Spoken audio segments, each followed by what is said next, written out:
Welcome to part 2 of my investing terms video. We're going to continue off the same scenario I was speaking of in my investing terms part 1 video, which discussed NOI, cap rate, and cash on cash. As a refresher of what the details were in regards to the property, we're looking at a $2 million income property that made $150,000 NOI. We figured the cap rate was 7.5%, and that if we used leverage, our cash on cash return jumped to 8.775%. Now we're going to get into the two more complex formulas. I'll do my best to explain them as simple as possible. The first one we're going to go over is called internal rate of return, or IRR. The second is called net present value, or NPV. Both of these can correlate with each other quite often, but let's take them one at a time, okay? By the way, there are software calculators and Excel programs that you can use to verify my calculations.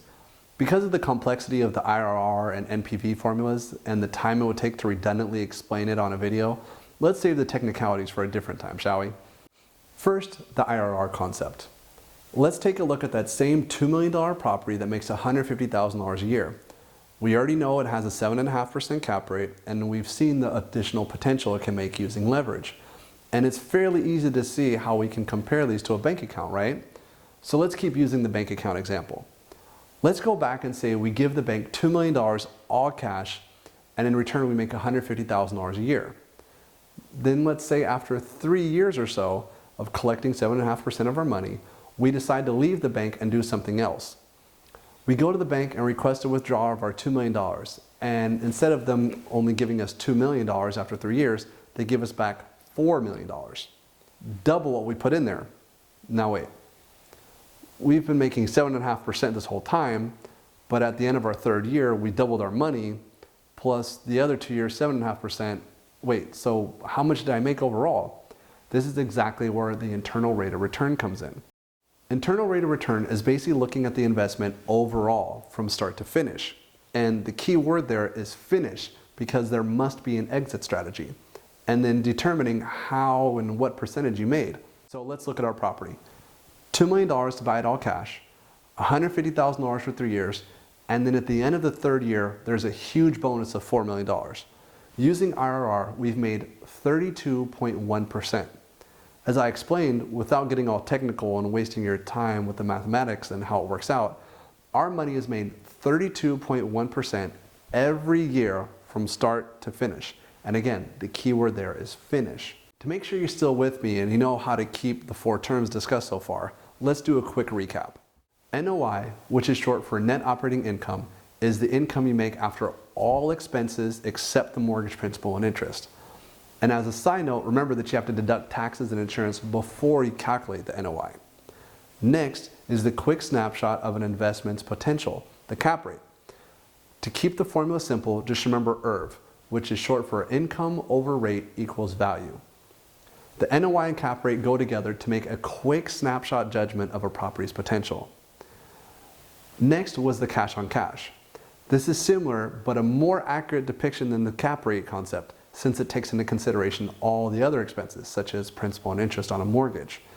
The cash on cash formula is much more suited for investors who want to know how much they are likely to make on a yearly income of a property.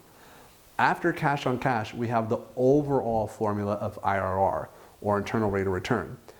If you need help remembering this one, just remember there has to be that big bonus or exit strategy at the end in order to make the IRR formula work. Which brings us finally to net present value, or NPV. Net present value means to convert all the future cash flows into today's dollars, which even for me is still a bit of a confusing way to understand it. Let's go back to the bank example we just left. Here you are sitting at the table with a good investor friend of yours. You tell your friend all the details of what just happened the last 3 years. How you gave the bank $2 million and they gave you back $150,000 every year for 3 years. Then how after 3 years you went to go take out your $2 million and instead they gave you 4. Your good investor friend explains everything about the internal rate of return and basically how much money you just made year after year. While you guys are talking, he or she asks you, well, how much were you okay with making? Kind of an odd question, but a valid one. As an investor, you have to know how much you're comfortable with making. This is discussed more in my determining net present value video. For the sake of argument, let's say you tell your friend you are more than comfortable making 20% and that over 32% was great, but much, much higher than you originally expected. What you can do now is determine the net present value. If you could go back in time and see what you would have made per year and what you would have made when you came to take your money out the bank, how much could you have paid in the beginning and still have made that 20%? Well, let's look at our property in the same fashion. Making $150,000 a year and you make $4 million at the end of 3 years, how much could you have paid and still made 20% IRR?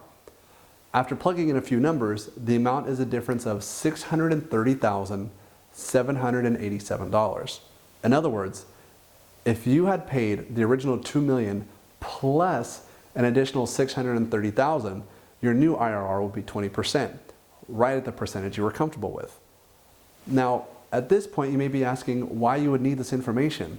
Well, for a few reasons. Let's say you're looking at a property and there are a lot of interested buyers and of course multiple offers.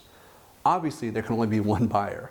By knowing your desired NPV and plugging it in your formula, you can see how high would be your maximum to where you'd still make your desired return. This works in the opposite manner. If you're looking at the same property and your NPV target was 35%, you would be finding out how much less you had to pay for the property to still hit your target. Remember that if you're looking for a quick judgment snapshot, think of IRR for your cap rate formula. If you're looking to hold a property for a while and want to figure out what you're making even after all expenses, even if you have a loan, use your cash on cash formula. If you want to know the true value of your investment from start to finish, think internal rate of return. And if you're trying to find out the difference of what you need to accomplish to hit that target IRR, think of net present value. Of course, there's a few more formulas out there in the investment world, but when it comes to the income properties, these will definitely get you a leg up in determining what your investment is really worth. Now that's good to know.